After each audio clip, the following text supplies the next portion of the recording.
ప్రస్తుతం సెట్స్ పై ఉన్న power star Pawan Kalyan సినిమాలో హరిహర వీరమల్లు మొదలుపెట్టి 4-5 అవుతుంది. ఈ సినిమా తర్వాత పవన్ చేసిన భీమ్లా నాయక్, బ్రో సినిమాలు విడుదలైపోయాయి. కానీ వీరుమల్ల షూటింగ్ మాత్రం పూర్తి కావడం లేదు. పవన్ రాజకీయంగా బిజీ కావడంతో వీరుమల్లు మరింత డిలే అవుతూ వస్తుంది. ఇటీవలే పవర్ స్టార్ ఈ సినిమా షూటింగ్ ను రీస్టార్ట్ చేశారు. విజయవాడలో వేసిన ప్రత్యేక సెట్స్ లో షూటింగ్ చేశారు. కానీ ఇంకా షూటింగ్ పూర్తవ్వలేదు. మరోసారి పవన్ డేట్స్ ఇస్తే షూటింగ్ మొత్తం కంప్లీట్ కానుందని తెలుస్తోంది.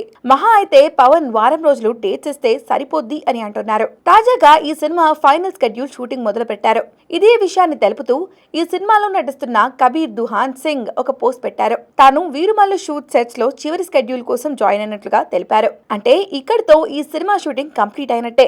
అయితే ఈ స్కెడ్యూల్ కి పవన్ కూడా డేట్స్ ఇచ్చారా లేదా అనే విషయంపై క్లారిటీ రావాల్సి ఉంది. కానీ ఎట్టకేలకి హరిహర వీరమల్లు షూటింగ్ కంప్లీట్ అవుతుందని ఖుషి అవుతున్నారు పవర్ స్టార్ ఫ్యాన్స్. సమ్మర్ లో మార్చి 28న ఈ సినిమాను రిలీజ్ చేయడానికి ప్లాన్ చేస్తున్నారు. వాయిదా పడనుందనే టాక్ ఉన్నప్పటికీ ఎట్టి పరిస్థితుల్లోనూ ఈసారి అనుకున్న సమయానికి వీరుమల్ల థియేటర్లోకి రావడం గ్యారంటీ అంటున్నారు మేకర్స్. అన్నట్టు ఈ సినిమా నుంచి దర్శకుడు క్రిష్ తప్పుకోగా ప్రస్తుతం నిర్మాత ఏఎం రత్నా కొడుకు జ్యోతి కృష్ణ తెరకెక్కిస్తున్నాడు.